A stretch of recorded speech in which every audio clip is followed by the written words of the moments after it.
Umíte si splnit každé přání? Žít si, jak se vám zachce? Já tu mašinu moc nepoužívám. Honzi, když máte takový prométeovský dar, musíte ho dostat mezi lidi. Podívejte, mám hodně fanoušků a dokážu jim prodat opravdu cokoliv. No klidně i toxický odpad v lahvičce od šampónu.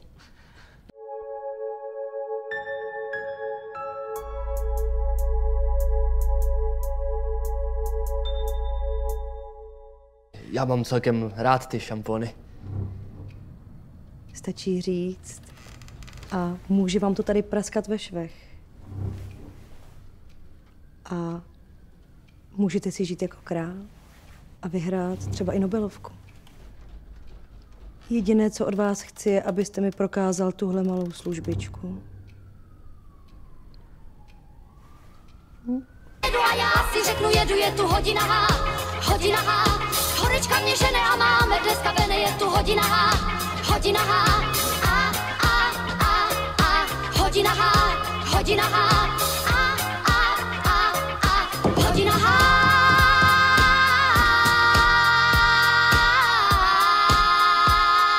I'm so happy. Thank you. My dream will come true. Člen. No. Tak běžte, děvčátka, vidím, že jste spokojení všichni. Marion, to je Kiki, Kikina.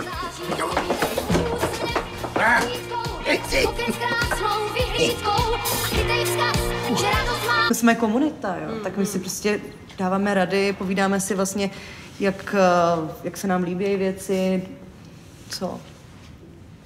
Ne, jako já nesleduju ty celebrity vlastně, jenom jako, že No, mně to jasně. připadá jako úplně jako cizí svět hrozně. No, tak to nemusí. No, jo, pardon. Mě vůbec nezajímá, jak to probíhá. Prostě když vám říkám, že nechci, tak byste to snad měla respektovat, nebo ne? Mohl byste laskavě přestat vyšilovat? My se tady snažíme relaxovat. Vy se do toho vůbec nepleťte.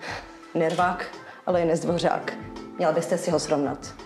Vy si radši srovnejte toho svýho voajéra. Co jste to řekl? Šmíráka. Jestli to slovo neznáte, tak si ho najděte ve slovníku, nebo se podívejte vedle sebe. Pozor, pánové, a teď nás čeká exkluzivní záležitost, protože tady je ladina, podívejte se. Co je, Ladi, ty nemakáš? Ty máš pauzu, nebo co? Ne. Papej, hezky papej ten jogurt, tak no to děláš nádherně, jak to hezky papej. Sorry. No, jak říkám, občas fakt divný chutě. Máčku, a kde jsi je vůbec vzala? Bertička je přinesla. Cože? Mě je dala máma. To si ta holka vymýšlí? To ne, ale... Bertička to s práškama umí. Vy jste ji je opravdu dala. A proč jste nic neřekla? Na co jste čekala? Jak vás vůbec mohlo napadnout dát dítěti tolik léků?